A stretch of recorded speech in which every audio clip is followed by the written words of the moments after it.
through a lot, right? Put your mind through a lot to serve.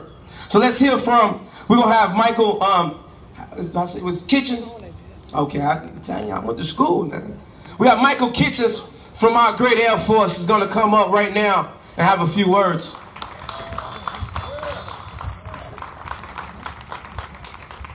Good afternoon. First off, I'd like to say thank you to Mrs. Johnson for giving me the opportunity to come out here, speak to everyone, see a few of you fading out there, so I'll be sure to make this sweet, short. My name is First Lieutenant Michael Kitchens. I'm a C-130 pilot attached to the 169th Airlift Squadron out of Peoria. I've done 8 years active duty, enlisted, then I pilot's chase to the Guard unit up there in the city of Peoria. Got my degree in criminal justice. I've done 3 tours, enlisted, 2 to Bagram Airfield in Afghanistan, and 1 in Kuwait. And since I've crossed over to the becoming an officer, I've served 2 tours, 1 in Kuwait again, and then I went back to Kandahar in Afghanistan. Actually, I was there this time last summer. So it's good to be home and to be a part of this rather than being across the pond, doing answering the call of our country. But I came up here to speak, not for myself, but I just wanted to thank all the veterans that have served prior to myself. Because if it wasn't the things that you guys have done, I wouldn't be able to stand up here, be able to say that I'm a pilot and living out my dream. So I appreciate it. Thank you guys.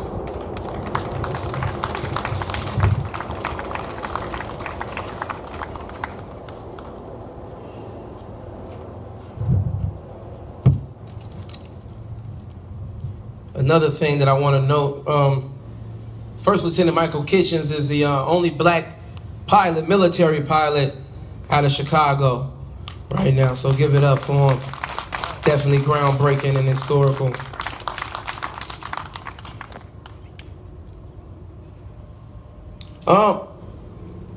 From our great naval forces, we have Miss Lauren M. Cherry.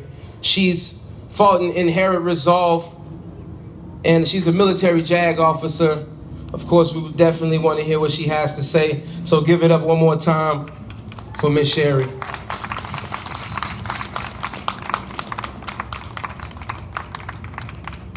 Good afternoon, everyone. I am Lieutenant Lauren Cherry, Judge Advocate General's Corps, United States Navy. I am a JAG. It's just like the TV show. Not at all. I was asked to come today to say a little bit about myself, my background, and my experience in the Navy. And I can say, in one word, it's been remarkable. I think of it as the fulfillment of a dream or a promise. And I'll tell you a little story that I think is in keeping with today's themes. It's about me when I was roughly 12 years old. I grew up in Cleveland.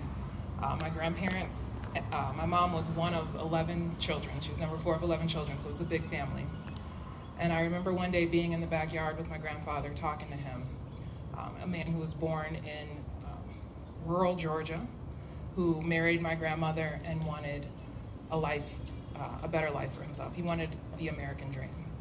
And my grandfather told me when I asked him why he joined the Army, because he was a World War II veteran, he told me that when he was about 16 years old, he decided that he didn't want to be a sharecropper. And so he lied about his age, and he enlisted in the Army, and he fought in World War II. And he came back from the war, not entitled to many of the benefits that others received, such as the GI Bill. But he built a good life for himself and for his wife, and for the 11 kids that they would have, and the countless grandchildren that they would eventually have. And so I knew this story from the time that I was roughly 12 years old, all through growing up, but I had never really thought about the military. I never considered joining the Navy until my second year of law school, when I was recruited by the JAG Corps at the National Black Law Students Association annual convention in Irvine, California. In a matter of minutes, I talked to the officers that were there recruiting. I fell in love with everything they had to say. I applied for the job, and about 3 months later, I found out that I had been accepted. And that was 8 years ago. And I have not looked back. I guess 9 years ago. I have not looked back. I commissioned on September 29, 2009, came on active duty October 10, 2010, and it has been an incredible journey, and one that I'm certain my grandfather would be proud to witness. I want to echo what Michael said and what many of the others have said. It has been a great honor to serve this country. I have served both on the East Coast and the West Coast. I have served overseas in the Middle East, doing 14 months in Bahrain and 6 months in Iraq for Operation Inherent Resolve, which is our current campaign against ISIS. I have served with service members from every service and from roughly a dozen different countries. And one of the things that I have found most remarkable is that the United States military is known around the world because of our expertise, because of the things that we're able to do, but we are also known and easily identified around the world because we are such a diverse force, because the military is so committed to excellence, and they find excellence in every community, in every state, in every city, and every town in this country, and I think that is absolutely remarkable. And so to all those who have served and to all those who will serve, I want to say thank you.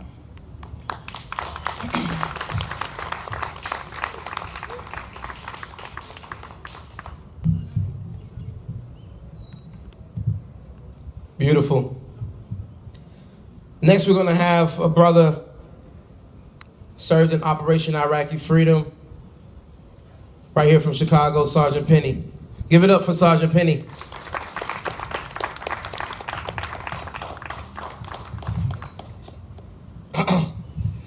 What's up, world? I don't know how I'm going to follow that up, but yeah, I served, was in Iraq.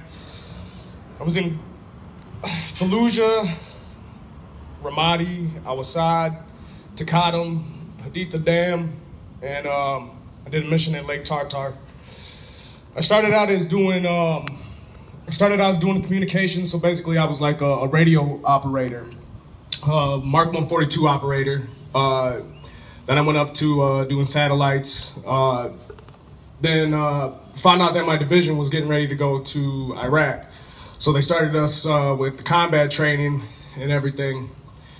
After the combat training, we ended up going out there to Iraq, landed in Kuwait. And without the Air Force, we wouldn't have been able to land safely or even leave that hellhole. But you know, when you first get there, you don't realize what kind of situation that you're in, especially when you're a Marine, because you're the first ones in. And then you just look around and you see you don't know who the enemy is. You have no idea who the enemy is. You don't know when you're going to get shot. Every single day you're looking over your shoulder, looking up in the sky, looking for, you know, something that's getting ready to happen. I remember the first time that I got mortared. I was probably there for about a week. And then I heard a whistling noise, and then boom, and a big explosion. And everybody just started running. You know, you don't know where they're coming in at. And next thing you know, there was like 3 more of them. Boom, boom. And, you know, it goes on. It happens so much in Fallujah that you just get used to it. And then eventually, when the bombs start going off, you just don't care. You just stay there. You lay in your hooch. You lay, you know, wherever you're at. Because it's like, you know, if they hit me, they hit me. Even out on patrols and things like that, we were getting shot at constantly. You know, I've seen a lot of things. A lot of things that I've seen human beings in ways that they shouldn't be. And, you know, when I look at all these crosses, it really messes me up, because it's like I lost a lot of brothers over there. And even though we took a lot more of them than they took us, it hurts. It hurts really bad, because they're not coming home. They can't do things like this. So this is why I do it, so I can speak for them. You know, all of them, they love their families. You know, everybody has their own problems. But when you look deep down inside, the people who are wearing that uniform, they're not just a military member. You know, they're a human being. And sometimes we get looked at as, you know, we're pawns, and we're, you know, expendable.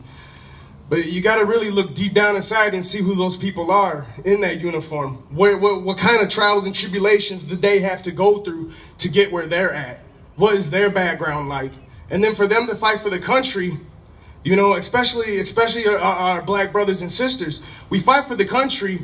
We get commissioned. We do everything that we possibly can to keep our family and our brothers and just America itself safe. And then when we come back home, we got to deal with the racistness again, through the police, things like that, you know, and it doesn't go away. So it's like we fight these battles. We fight these battles in war, and then we come home and we have to fight these battles here. And it's tough. I have PTSD. I have a severe case of PTSD. I can't get a job. I can't work because of how bad it was over there. And it hurts. It hurts because I want to, but it's just you can't. The images that you see over there, like you just can't get them out of your head. And so, and I wanted to say thank you for everybody for coming out. We do really appreciate this. It feels great knowing that people actually care. And thank you. That's all I got to say. Thanks. Give it up for Sergeant Penny. I can feel that. Now that's real. That's real. You see, when we start to open the door to these conversations, we'll start to realize that there's so much more there, and there's so much more we can be continuing to do to bring visibility to these things and bring hope, bring optimism, bring resources to our youth so they don't have to come up and fight a battle in a land where they feel foreign and come home and feel like the opposition. So, of course, we continue this fight here. And I do, before I leave, I know I'm not the speaker of the hour, and I'm just the MC. But this brother Greg from Crosses for Losses, when he came up here, he embraced me and he hugged me and he says, out of all the lies that we've been told over the years, he personally wants to apologize. Now, brother, that's some accountability that has changed this world. See, that's what the abolitionists were about.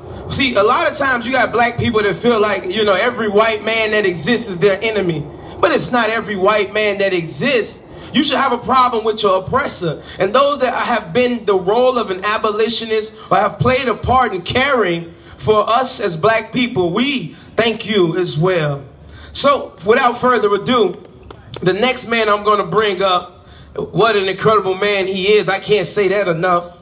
And I know he's going to be speaking on behalf of the United States Army. But not only did he serve over there, but I can guarantee you, since I was a kid, he was serving right here in Garfield Park. He's not only just a man, but he's a soldier, a sergeant, and a great leader. So I want everybody to make some noise and thank you for bringing Mr. Jim Hobson to the stage.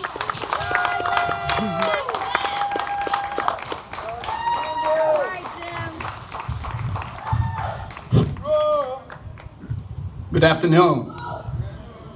My name is Jim Hobson, as he said. I'm the park supervisor here at Garfield Park. 28 years. Give it up. And 10 years at Kiwanis. On the 3rd of August will be my last day in the Park District. I will be retiring. So, just wanted to say that it's been a great 28 years here. We've done a lot of things, accomplished a lot of things. We've had a lot of great successes here. And I couldn't have done it without my advisory councils, wherever they might be. The community, the children, the parents. Great run, great run. 38 years is enough.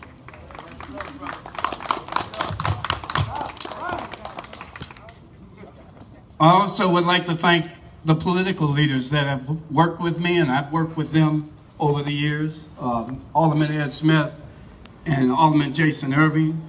I don't see Jason. There he is. Alderman Irving, my buddy. Couldn't have done this without him. He's a big supporter of Garfield Park. Take a look at behind you right there on the street. You see that island right there? We petitioned him to put that there so that our children and the community can cross the street safely. Without that, without this gentleman doing that, we wouldn't have had that. Thank you, Alderman, on behalf of the kids and the community. I am also a Vietnam veteran. Served my country in the Republic of South Vietnam in 1968 and 1969. At the height of the war, in which we lost 58,479 soldiers. 58,479 soldiers. And before I go any further, an event that occurred on Thanksgiving Day in 1968. As a squad leader, I was responsible for 10 to 12 men. In Vietnam, you move as a company, as a platoon, or as a squad. That's the way you moved in Vietnam. On this particular day, on Thanksgiving Day, 1968, we were ambushed. And I believe that it might have been a regimental-sized force. In any case, the first fatalities were our point men of the 4th platoon. Both of them were shot immediately. Most of you don't know what a point means. What it means is men, women are ordered to move out in front of the column. Depending on how far it is, they are to draw the fire. And that's exactly what they did. Both of them were killed instantly by snipers. And as I do every year, or whenever I have the opportunity to represent myself as a veteran, I always have to stand and say, let me pause for a moment of silence for those 2 soldiers who saved our lives that day. I never knew their names, but I knew that they served their country and they saved our lives. And so I want to take a moment of silence for those 2 men.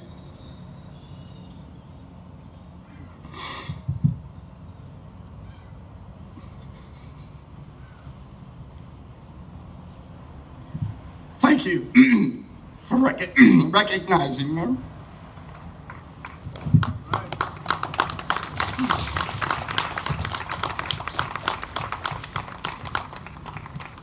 Okay. We were able to recover the bodies. We pulled them back, brought them to a makeshift holding area. And the one soldier, there were one of them was black, one of them was white. The white soldier was laying face up. Half his head had been gone, had been blown away. But his eyes were wide open.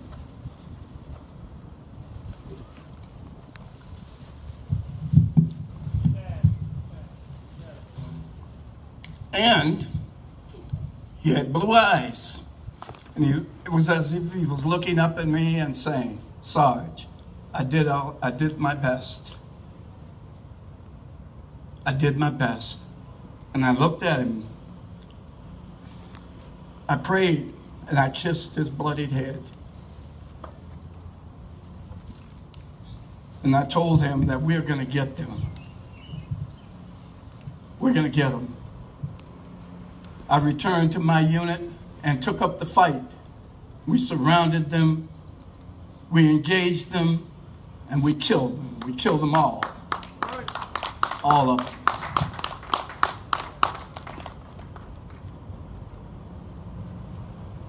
Stateside, I was a drill instructor. I graduated from the United States Army's prestigious Drill Sergeant Academy, in which I trained troops. And then I took some of those same troops with me to Vietnam. Of my 42 men that I led over there during that time, I never lost a man to enemy fire.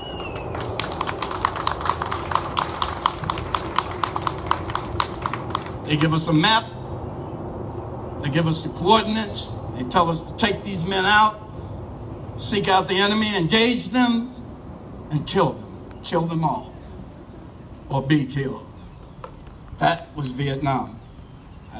I know I hear lots of stories about Vietnam. I see it on the television. I hear it from other people.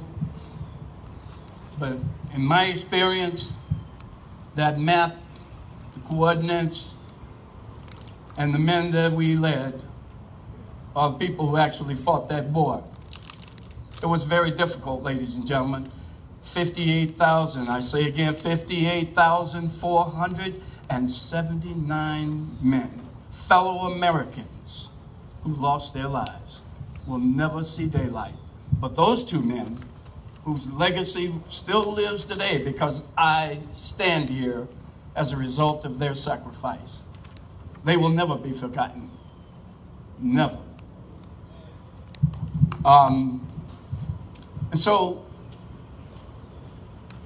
the 28 years that I've been here, most people don't realize it, but that war has stayed with me every day. I wear pieces of the uniform in honor of those soldiers who did not come home. Who did not come home. And I say again, the fourth largest loss of life in the history of American warfare. The first, of course, was the Civil War.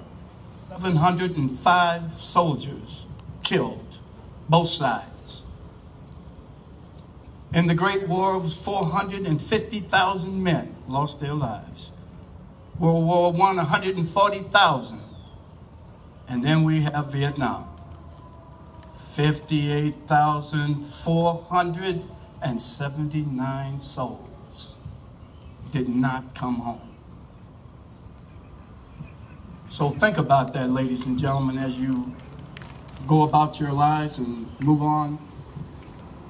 That is a great many lives who served their country. Served their country. We got them, buddy. Whoever you were, did not know your name, but your legacy lives on. So as I leave you today, I want you to take away this this saying that I created, especially for my kids here at Garfield and Kiwanis, and that is, no matter what your circumstances in life, no matter what your circumstances in life, you are required to become a productive member of this society. And that's what I've been fighting for here at Garfield.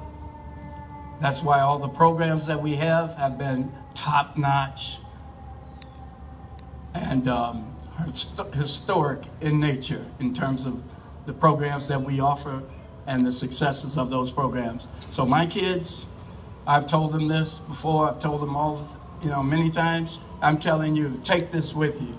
No matter what your circumstances, kids, this is a great community that we live in.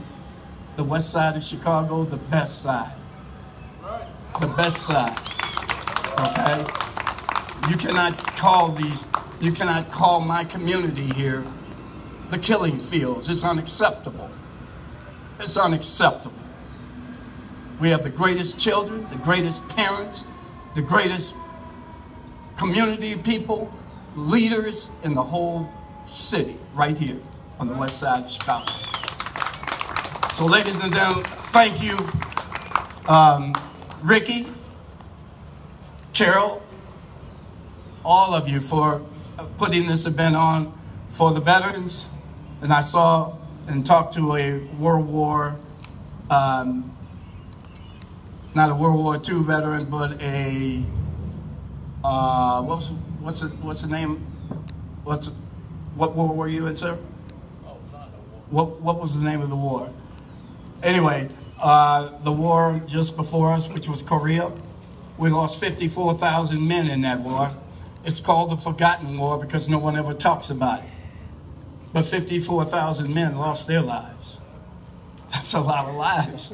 We're talking millions to serve this country. So I say to all of you, there's nothing in the world any better than serving your country. I'm sorry.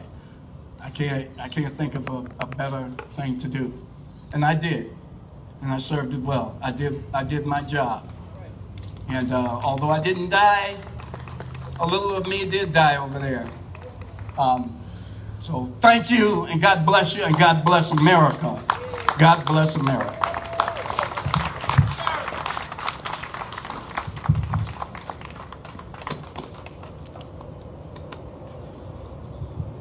One more time for Sergeant Jim Hobson. I tell you one thing, I don't know, it's gonna be hard when he leaves. I don't know who they're planning to have replace him, but as far as I'm concerned, he will be irreplaceable. He's been a rock to this community, and what he has done is not short of miraculous. The next person that's gonna come up, of course, the community is built on the people that's in it, and it's also built on the politicians that serve the community. And it's important that they never forget that they do serve the community. And everything that they should do, and it should be to help the community and help the people in it. Before I leave, my father right now is in the audience. That man right there, he has served this community, Garfield Park, as well. He started out as working with the Alderman Danny K. Davis, Coy Pugh, working on the committee up here. He was the East Garfield representative. And of course, his greatest accomplishment is the fact that I'm here today. Right? All right? I spent the year in Nigeria and Africa as a youth and a motivational speaker. Worked with Operation Push when I was 8, right? So I've served not only the community as a teen, but I wouldn't have been able to do it without having a father and a leader like that brought me here and understood that we had another great leader, Jim Hobson, here. And I was a part of basketball here, hockey, learned karate here, learned to box. Right there, that man right there. And let's give it up for the great George right here, the great instructor. He has instructed so many great boxers right here in Garfield Park. And what he instills in them will stay with them for the rest of their lives.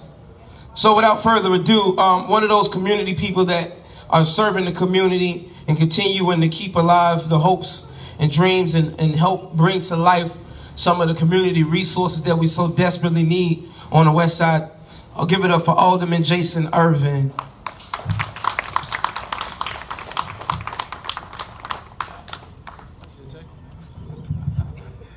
Thank you. First off, I want to congratulate the Westside Historical Society on the thoughtfulness that they have to bring something forth for our veterans in our community here. So let's give them a hand for their hard work on this. Secondly, I want to thank Jim Hobson. This is the park that Hobson built. Hobson, we look at this facility, and it was because of his tenacity, his pushing, that the dome is gold, that we have new sidewalks and new things in this building, that we're continuing to upgrade for this community is because of the tireless efforts of our park supervisor here. And as he retires after 28 years of service to the city, we owe him a great debt of gratitude. So, Mr. Hobson, thank you for your service, not only in the military, but thank you for your service right here in this community, for the work that you've done and continue to do. And we don't want to see you go, right? We want to see you come back just to wave at us, to say hello to us and remind us of the things that we need to continue doing. I know that Art and Derek will come back with some great replacements, but as has been said earlier, Mr. Hobson is irreplaceable here for the work that he's done in this Garfield Park, in the East and West Garfield Parks community. So again, we just wanted to just thank you for joining us on today. Thank you for the work that's going to go into the weekend as we celebrate Juneteenth at the festival this coming weekend at the Circle in the Park. But also for us to remember what Juneteenth is about. At the end of the day, this is about freedom. Juneteenth, if you go back historically was about freedom, about our community and our people being freed from slavery. Now, some of us and a lot of our folks mentally have the shackles still, but we must work to break that curse, work to break those chains of slavery from a mental standpoint off of our brothers and sisters. And these events are ways for us to commemorate our freedom and to remind us that we are indeed free to do some things that we couldn't do back in the 1800s. We're free to vote, we're free to speak, and we are free to do what's the best for our community. So again, just wanted to thank the Westside Historical Society, Ricky Brown, who talked about this for years and brought it to Garfield Park. So I want to thank him, and I also want to thank Carol Johnson, because I know that Carol probably drove Ricky crazy, like she drive everybody, but she's moving to a point. I've known Carol for years, but I know she's a hard worker, and working hard to bring these events and these type of cultural activities to our community is to be commended. So again, thank you, and also before I forget, to our military men and women that are here for your service to our community as well as to our country. I was not fortunate enough to be able to serve in the military, to serve the country in that manner. I picked up a different amount of service, but again, we want to thank you for putting your lives on the line for the very protection that we sleep under every night. So thank you all, and God bless you. All right. I do have a quick announcement. Sister from Blue Cross and Blue Shield is missing a small black iPad. We know that if it was taken, it was done in error. So if you find that you have it or someone has it by mistake, can you return it to the room here to our right? It's a small black iPad. All right. Everybody feeling all right? Yeah. We still here, right? We still here? That's amazing. The next person I'm going to bring up, I've known most of my life, at least that I can remember. She's been instrumental in programs here on the west side of Chicago, theater programs, dance programs, cultural and educational programs alike. These programs are not to be taken for granted. These are the programs that educate, teach, cultivate, and bring to culture knowledge and great appreciation for black excellence. So give it up for Levette Haynes. Thank you, thank you. I want to first give honor to God, then I want to give honor to the military, and honor specifically to Mr. Jim Hobson, who I've known over 20 years. I've been here as an arts partner for 20 years, and also been a member of the Garfield Park Advisory Council for 20 years, and also a member of this community, East Garfield Park. I walk sometimes from California and Wilcox here, and my hope for our community is particularly what Carol and Ricky Brown has brought to us today. We attempted to do a Juneteenth some years ago, and it was the spirit, and it continues, and we have to inform and educate our children that their history is rich and that they shouldn't give up, because at this point, the things that are happening in our community, it seems as though they have given up. But I have hope for our community, as Mr. Hobson has expressed. He's been here, he's put his foot in this community, and I just want to let everyone know that he has agreed to come back and be a member of the Garfield Park Advisory Council. Now, we're not going to expect him every month, but he needs to know that once a member, always a member. So let's give him a round of applause again. And I just want to say that our Garfield Park Advisory Council is growing by warp speed. And I just want the Advisory Council members to hold their hand up. Hold your hand up, Advisory Council. There you go. You see, we're in the house. And so, and we're going to continue because we have 185 acres of land and it needs attention. So if you don't preserve what is in your community, then